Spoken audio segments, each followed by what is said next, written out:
Hey guys, कैसे हैं आप सभी। आई होप आप सभी काफी अच्छे होंगे। तो एपिसोड 3 की शुरुआत में हम जिहान को देखते हैं जिसे मॉडर्न एम्प्लॉय का अवार्ड मिला होता है। और दोस्तों ये अवार्ड उसे तीसरी बार मिला होता है। तभी उसका एक कॉलीग उससे पूछता है कि ये तुम्हारी नाक में क्या हुआ है। तो अब जिहान उससे ये तो कह नहीं सकता था कि ये एजुंग ने मुझे पंच किया था, इसलिए वो उसे झूठ बोलता है और कहता है कुछ नहीं, बस मैं ऐसे ही गिर गया था। इसके बाद हम जिहान को लिफ्ट में देखते हैं जिसे ये बात खाई जा रही थी कि एजुंग ने डुहान से कॉल करके ये बोल दिया है कि वो शादी के लिए तैयार है, इसलिए जिहान बेहद ही परेशान था। इधर दोस्तों हम एजुंग को देखते हैं जो कि एक ज्योतिषी के पास आई होती है अपनी शादी के बारे में पूछने, और तब वो उस ज्योतिषी से कहती है कि मैं पहले भी कई बार आपके पास आ चुकी हूँ, लेकिन हर बार आपने मुझे अलग अलग बात बताई। कभी आपने कहा कि मुझे प्रमोशन मिल जाएगा, तो कभी कि मुझे कोई बहुत बड़ा अवार्ड मिलने वाला है, पर ऐसा कुछ नहीं हुआ। इसलिए अब चुपचाप आप मेरी शादी के बारे में बताओ, और अगर आपने नहीं बताया तो मैं आपके यूट्यूब चैनल पर जाकर तुम्हारी सबसे फेमस वीडियो पर कमेंट करूंगी कि आप एकदम फेक हो। लेकिन फिर भी दोस्तों वो ज्योतिषी उसे कुछ खास नहीं बता पाती। अब दोस्तों जैसे ही एजुंग अपने घर जाती है तो वो देखती है कि उसके फैमिली वाले उसके वेलकम के लिए केक लेकर तैयार थे। असल में उन्हें लग रहा था कि एजुंग को अब मेन लीड रोल मिल गया है, पर एजुंग उन्हें नहीं बताती कि वो शूटिंग छोड़कर आ गई है। अब एजुंग अपने घर के बाहर आकर रो रही थी कि तभी उसकी मॉम उसे देख लेती है। अब वो एजुंग के पास आकर उसे कुछ पैसे देती है और कहती है कि अगर तुम अपने फ्रेंड्स को पार्टी देना चाहती हो तो ये पैसे रख लो, और साथ ही वो कहती है कि अगर तुम्हें वो रोल पसंद नहीं है तो तुम उसे छोड़ सकती हो। जिस पर एजुंग कहती है कि तुम ऐसा क्यों बोल रही हो, बल्कि तुम्हें तो ऐसा बोलना चाहिए कि मैं और मेहनत करूं। जिस पर उसकी मॉम कहती है कि मैं तुम्हें परेशान नहीं देख सकती, और वैसे भी मेरे और तुम्हारे फादर के लिए तुम तो सुपरस्टार हो। अब इधर दोस्तों हम डुहान को देखते हैं जो कि अपने रूम से बाहर आता है तो देखता है कि जिहान वहाँ जमीन पर लेटा होता है। तो डुहान कहता है कि तुम ये क्या कर रहे हो, जिस पर जिहान कहता है कि मैं बहुत लेजी फील कर रहा हूँ, और साथ ही वो कहता है कि तुम किसी सीक्रेट के बारे में बात कर रहे थे, क्या एजुंग को वो पता है। जिस पर डुहान कुछ नहीं बोलता तो जिहान कहता है कि नहीं, तुम जरूर कुछ छुपा रहे हो, जल्दी मुझे बताओ, कहीं ऐसा तो नहीं कि तुम्हारा बच्चा भी हो गया हो। लेकिन तभी डुहान के पास एजुंग का कॉल आता है जो उसे मिलने के लिए बोल रही होती है। अब डुहान जाने लगता है तो जिहान गेट पर आकर लेट जाता है और कहता है कि तुम्हें मेरे लाश के ऊपर से जाना होगा,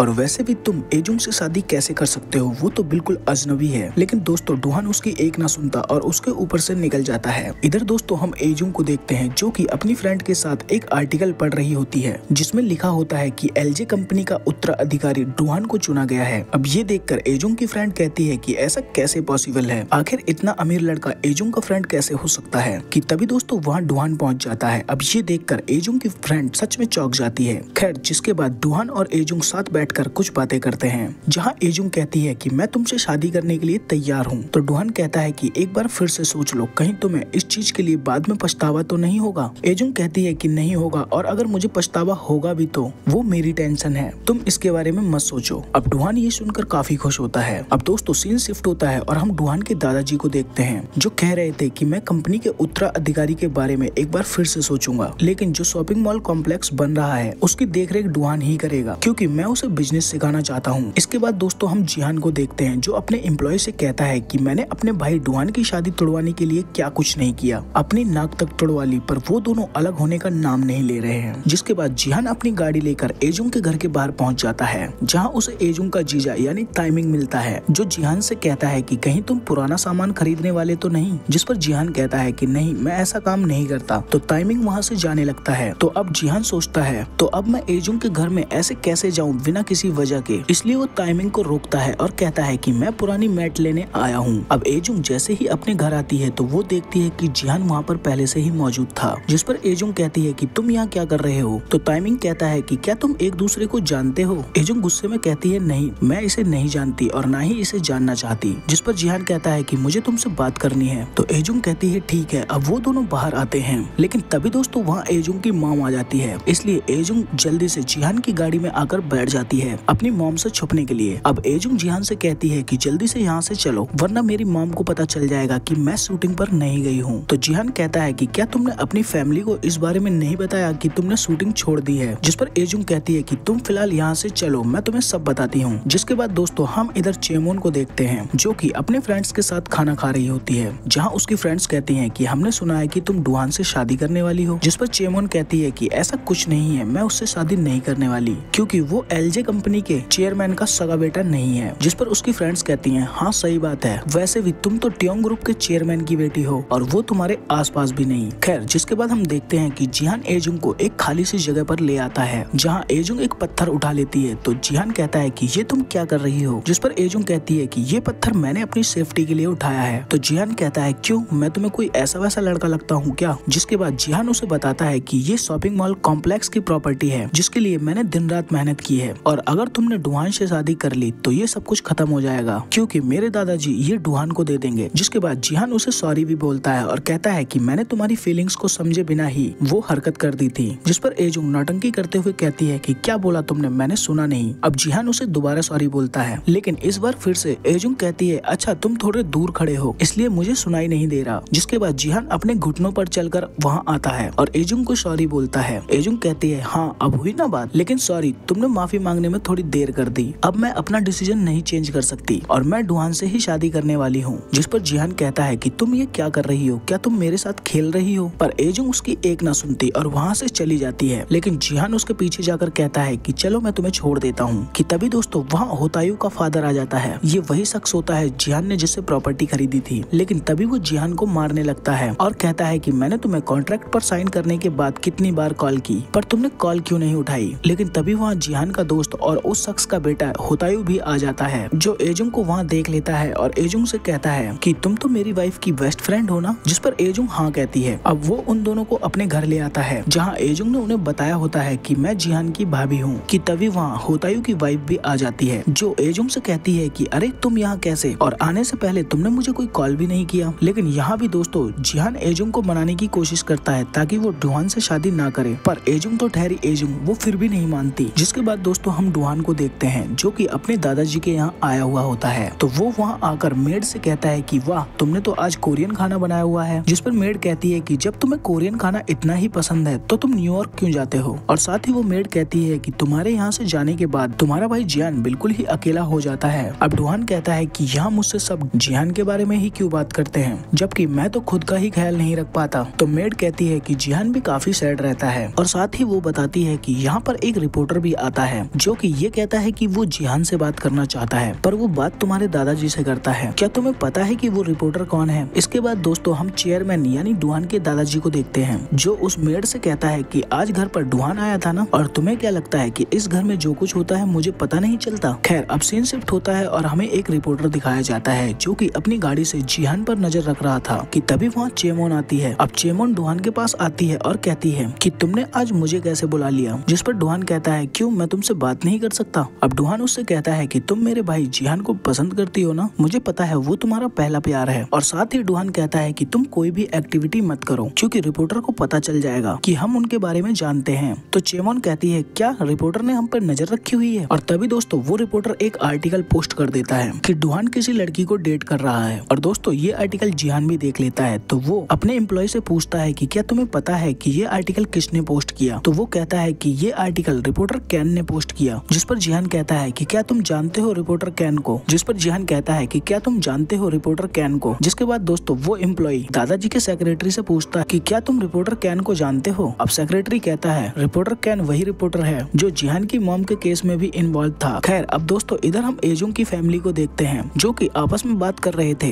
कि एजुंग को कोई मेन लीड रोल मिला था पर अभी तक हमने उसे टीवी पर क्यों नहीं देखा। कि तभी वहाँ एजुंग आ जाती है और कहती है कि मैं आप लोगों को कुछ बताना चाहती हूँ। जिसके बाद एजुंग कहती है कि मैं शादी करने वाली हूँ। अब ये बात सुनकर सभी चौंक जाते हैं। इसके बाद दोस्तों एजुंग डुहान से मिलने आती है जहाँ वो शादी के कॉन्ट्रैक्ट के बारे में बात करते हैं। तो एजुंग कहती है कि मैं एक्शन सीन का ज्यादा चार्ज करूंगी। तो डुहान कहता है कि ये एक्शन सीन का मतलब क्या है। जिस पर एजुंग कहती है कि तुम्हारी फैमिली को मैं पसंद नहीं हूँ इसलिए उन्होंने कहीं मुझे मरवाने की कोशिश की तो मैं क्या करूंगी। जिस पर डुहान कहता है तुम पागल हो, ऐसा कुछ नहीं होने वाला। जिसके बाद एजुंग कहती है कि हमारी इस नकली शादी में हाथ पकड़ने से हक करने तक तो सब कुछ ठीक है बट अगर तुमने उससे आगे बढ़ने की कोशिश की तो तुम्हें एक्टर्स चेंज करनी पड़ सकती है। तो डुहान कहता है कि अरे बाबा तुम इतना टेंशन क्यों ले रही हो। जिसके बाद वो मैरिज कॉन्ट्रैक्ट पर साइन कर देते हैं। जिसके बाद वो दोनों एक रिंग खरीदने जाते हैं जहाँ एजुंग कहती है कि तुम मुझे अपने फैमिली और अपने दादाजी के बारे में बताओ। तो डुहान कहता है कि वो सब मुझसे नफरत करते हैं और हो सकता है कि वो मेरे साथ साथ तुमसे भी नफरत करें। जिस पर एजुंग कहती है कि मुझे नहीं लगता कि वो मुझसे नफरत करेंगे। इधर दोस्तों हम मिनहोंग और सियोंग को देखते हैं जो कह रहे होते हैं कि डुहान ने सही किया एजुंग से शादी करने का फैसला। अगर कहीं वो चेमोन से शादी कर लेता तो हमें दिक्कत हो जाती। अब हम डुहान की वाइफ को सही तरीके से ट्रीट कर लेंगे। इधर डुहान और एजुंग वहाँ से जा ही रहे होते हैं कि तभी एजुंग की नजर जिहान पर पड़ती है जो जो कि किसी लड़की के साथ होता है। दरअसल ये लड़की कोई और नहीं बल्कि चेमोन ही होती है। अब डुहान कहता है कि तुम क्या देख रही हो, तो एजुंग कहती है कुछ नहीं। इधर जिहान जब चेमोन के साथ जा रहा था तो एक लड़का वहाँ एजुंग के रोल के बारे में भला बुरा बोल रहा था जो जिहान ने एजुंग को दिलाया था। वो लड़का कह रहा था कि वो रोल एजुंग को कनेक्शन की वजह से मिला था, वरना वो इस रोल को डिजर्व नहीं करती थी। अब जैसे ही वो लड़का वहाँ से जा रहा था तो वो चेमोन से टकरा जाता है, जिस वजह से चेमोन जिहान के गले लग जाती है। और तभी जिहान एजुंग के बारे में सोचता है कि मेरी उस हरकत की वजह से एजुंग को कितना भला बुरा कहा जा रहा है, इसलिए जिहान जानबूझकर उस लड़के से टकराता है, जिससे वो लड़का नीचे गिर जाता है। अब जिहान उससे कहता है कि तुम अपनी इस हरकत के लिए सॉरी बोलो, तो वो लड़का चेमोन से सॉरी बोलता है। अब ये देखकर चेमोन को लगता है कि जिहान ने ये सब मेरे लिए किया, पर असल में दोस्तों जिहान ने ये सब कुछ एजुंग के लिए किया होता है। खैर इधर दोस्तों हम डुहान को देखते हैं जो कि एजुंग को अपने दादाजी से मिलवाने के लिए ले जाने वाला था। एजुंग उससे कहती है, लेकिन जाने से पहले एजुंग उससे कहती है कि क्या तुम श्योर हो कि तुम सब कुछ गिव अप करने वाले हो, लेकिन बाद में तुम्हें इसका पछतावा हुआ तो डुहान कहता है कि नहीं, मुझे किसी भी चीज का रिग्रेट नहीं होगा। जिसके बाद वो दोनों अपने दादाजी के पास जाते हैं जहाँ डुहान के दादाजी और जिहान उनकी सारी फैमिली भी होती है। अब एजुंग तो वहाँ मजे से खाना एंजॉय करती है। उसका ये बिहेवियर वहाँ सब देख रहे थे कि तभी मिनहोंग एजुंग से कहता है कि तुम पहली ऐसी लड़की हो जिसे डुहान घर लेकर आया है। तो एजुंग उसे पलटकर जवाब देती है कि वैसे तुम अभी तक कितनी लड़कियों को घर लाए हो। ये सुनकर वो चौंक जाता है, जिस पर एजुंग कहती है, अरे मैं तो मजाक कर रही थी। फिर हम देखते हैं कि दादाजी कुछ खास खुश नहीं थे, तो शियोंग वहाँ माहौल बनाने के लिए कहती है कि तुम्हें दादाजी को खुश करने के लिए उन्हें परदादाजी बनाना पड़ेगा। अब दादाजी कहते हैं कि मैं एजुंग से अकेले में बात करना चाहता हूँ, तो डुहान कहता है कि मैं आपके साथ चलूंगा, लेकिन एजुंग डुहान के बैग पर हाथ मारते हुए कहती है कोई बात नहीं, मैं ही चली जाऊंगी। अब एजुंग की इस हरकत से सब काफी चौंक जाते हैं, इसलिए जिहान डुहान को वहाँ से बाहर लाकर कहता है कि ये सब क्या चल रहा है, एजुंग कैसा बिहेवियर कर रही है, और तुम्हें क्या लगता है ऐसी हरकतें देखकर दादाजी तुम्हारी शादी के लिए मान जाएंगे? और मुझे तो लगता है कि एजुंग के अंदर कॉमन सेंस नाम की चीज नहीं है, क्योंकि वो सबके सामने तुम्हारे बैग पर किस तरह से मार रही थी। इधर दोस्तों हम दादाजी को देखते हैं जो एजुंग से कहते हैं कि पहले तो तुम डुहान से ब्रेकअप करने वाली थी, फिर अब क्या हुआ? जिस पर एजुंग कहती है कि हम 15 साल से फ्रेंड हैं और मैं इस तरह से उससे ब्रेकअप करके उसे उदास नहीं करना चाहती। फिर चाहे आप हमारी शादी के लिए मानो या ना मानो, मैं उससे शादी जरूर करूंगी। और इतना बोलकर वो वहाँ से आ जाती है। जहाँ उसे जिहान मिलता है तो वो जिहान से कहती है, मुझे पता है तुम इस टाइम क्या सोच रहे हो, पर अभी तुम मुझसे कुछ मत कहो। तो जिहान कहता है चलो ठीक है, फिर तुम बताओ कि मैं क्या सोच रहा था। तो एजुंग कहती है कि तुम किसी भी हालत में मुझसे पीछा छुड़ाना चाहते हो। तो जिहान कहता है हाँ, मैं यही सोच रहा था। इधर दोस्तों डुहान अपने दादाजी से कह रहा होता है कि अगर तुम्हें एजुंग पसंद नहीं है, मैं फिर भी उसी से शादी करूंगा। लेकिन तभी दादाजी कहते हैं कि कोई बात नहीं, मैं तुम्हारी शादी के लिए तैयार हूँ। अब ये सुनकर डुहान चौंक जाता है। इधर जिहान एजुंग से कह रहा होता है कि उस दिन नशे की हालत में तुमने मुझसे बोला था कि छोटे भाई को अपने बड़े भाई के कपड़े और खाना चुरा लेना चाहिए, इसलिए मैं तुम्हें चुराने वाला हूँ। ये सुनकर एजुंग काफी चौंक जाती है, पर जिहान स्माइल कर रहा होता है। और इसी के साथ ये एपिसोड खत्म हो जाता है। तो दोस्तों आप लोगों को ये एपिसोड कैसा लगा हमें नीचे कमेंट सेक्शन में जरूर बताएं। जल्द ही मिलते हैं नेक्स्ट एपिसोड के साथ, तब तक के लिए bye bye, take care and thanks for watching.